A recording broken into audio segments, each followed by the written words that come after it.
Welcome, friends. Today, we're doing another fragrance rotation video for the week ending the 26th of February, 2023. How? I've literally got 2 days of the fragrance rotation for winter and autumn left. Whatever will I wear? Not to worry, you will find that out next Sunday. But today, we are covering the last full week of autumn and winter. And hence, I have worn a couple of big hitters, I won't lie to you. I've worn a few big hitters. So we shall start at the beginning. And last Monday, friends, I decided to go for something a little bit good. And this is Les Indomptables Vanille Havane. This is different class. It is absolutely sensational. It is a little bit boozy. It's a little bit tobacco-y. It's a little bit sweet. It's a little bit vanillic. It's absolutely pitch perfectly balanced. Pitch perfect. That's just the slightest hint of leather, which runs like a thread, a golden thread throughout the composition. Excuse me whilst I hydrate. And it is stunning. It is absolutely worth every penny. It is the antithesis of designer perfume, really. All the other focus grouped smelling perfumes on the market, this is not one of them. Even though it is a big vanilla. It is a tobacco and a vanilla, but it smells nothing like tobacco vanille. You know? The sweetness is managed and anchored beautifully through the tobacco and the leather. The vanilla is creamy without being ice creamy. It is ever so slightly floral, ever so slightly, just to give a tiny little bit of lift to it. And the only problem with these bottles is that they're not 100 mils. It's the only problem with this brand I have. But that's that. Anyhow, Tuesday I went for something completely different. Now, this isn't necessarily an autumn and winter exclusive for me. I think you can wear this probably every season except the highest of high heat, and even then you could probably chance your arm. This is one of my latest purchases, and it is Lavs, or Lavs, Laws, by Unum, Filippo Sorcinelli. This is incredible. I love the incense and especially the elemi resin in this. The elemi resin, I'm a big fan of elemi. I'm trying to get some just so I can have some for reference.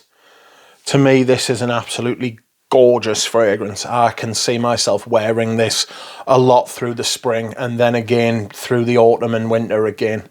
It's absolutely gorgeous. A little bit smoky, very resiny, very incensey, little bit ambery, balsamic, dry, blended amazingly well.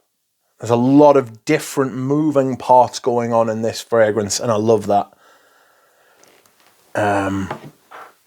Bottle is a fingerprint magnet. It absorbs the oil off your fingers, as you can see. Maybe you can't see, I don't know, but it's sort of like when you touch it, it leaves patches.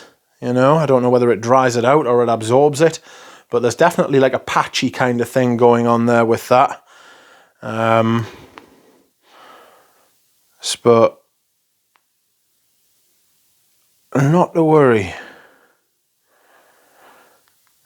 Right, we move. Wednesday. So, on Wednesday, on Wednesday, I wore something closer to Labs than it is to Tobacco Vanille Havana Tobacco Vanille, dear me. This is Boss number 1. And this is the vintage. This doesn't even have number 1 written on the bottle. This is the bottle before time. It's a massive honey. It's a floral honey oak moss fragrance. Very vintage smelling, very ye olde smelling. It's gorgeous. Clean. It's got lavender. It's got patchouli. It's got like that dry tobacco leaf sort of thing going on. It's not moist. Very kind of astringent in a natural way. You know, like honey can be used as an astringent. It's a very clean substance. Excuse me. And it's got a little bit of iris in it, which you can get floral irises. I think this has got, I get quite a bit of the iris from this actually. Bit of rose, lavender. It's quite bracing at the top. It's not sharp, but it's bracing, you know, like a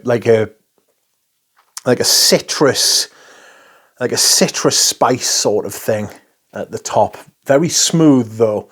If you blink, you'll miss it. It's wonderfully made. And that is what I wore on Wednesday. On Thursday I went for something completely different.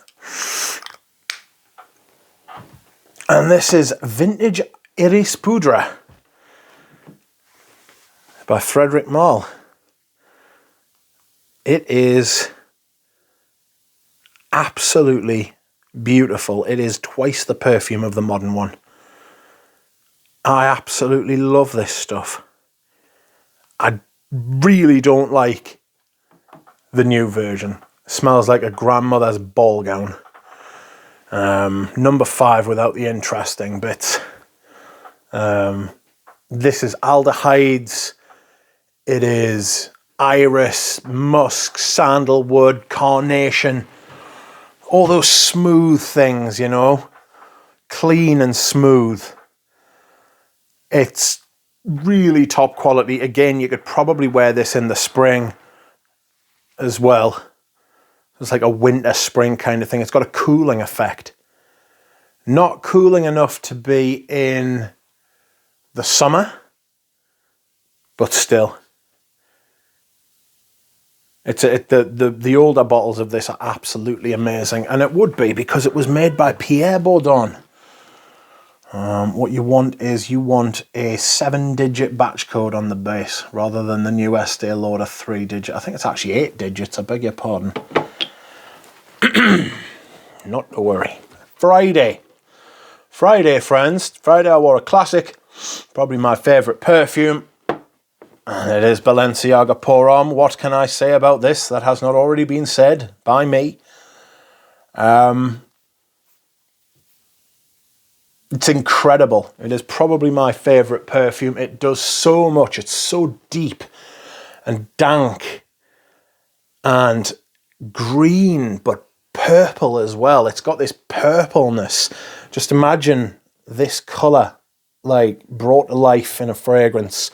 There's so much going on. There's so much movement. There's like a floral rose kind of accord that goes from top to middle to base, and it stays there, and it brings the cinnamon and the honey and the patchouli and the oak moss together and makes it sing and makes it work. I mean, Gerard Anthony's released bigger perfumes like Azzaro Pour Homme,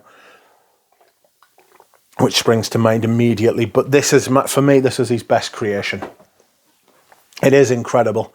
Apparently didn't do very well in the stores, but that just means there's more for me. I absolutely love this stuff. You can't argue against its quality. It is absolutely beautiful. But there we are.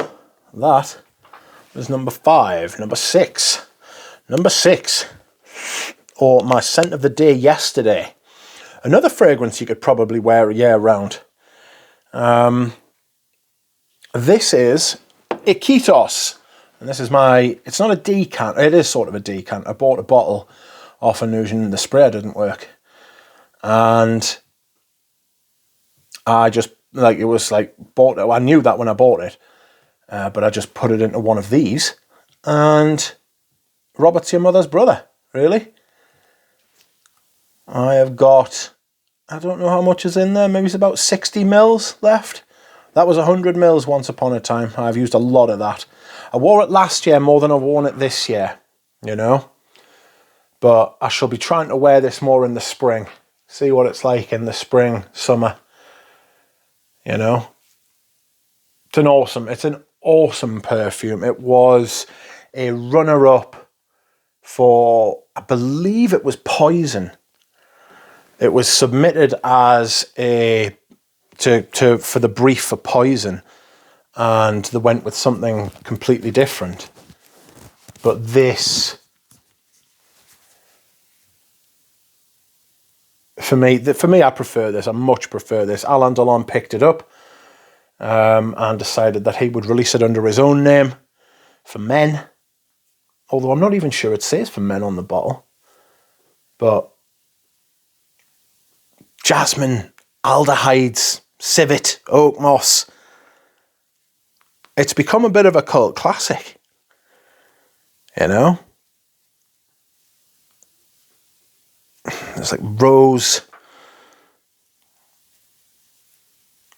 a little bit fruity at the top as well, and I don't know what it is. It's not citrus, it's a little bit fruity, you know, but it's got all those vintage ingredients that we all love. Well, I love. And since it's my money and it's my bottle, that's all that matters. And I suggest you adopt the same attitude. And last but not least, one of the few fragrances in my collection that I have reviewed. I'm aiming to change that this year. It would be nice if I reviewed more perfumes, I agree. I've had a little bit of positive criticism, I would call it, that I don't review enough perfumes. And it was, and they are right. But this is one I have reviewed, and I love this, and I wanted to wear this before it was time to put it away. And this is Cuisinage. This was one of my top 10 leather perfumes in a video I did with Eugene this last week. 4 hours, that video, you know. 3 hours and 40 minutes, really, but you know what I mean. So there we are. This was my scent of the day. And my last full week of wearing my autumn and winter collection. I'll be tallying up the results of what I have worn in the next couple of weeks, and I will give you my top 10 fragrances worn in autumn and winter. So we have that to look forward to. Fantastic. Thank you very much for watching, everybody. I will see you all again soon. Bye.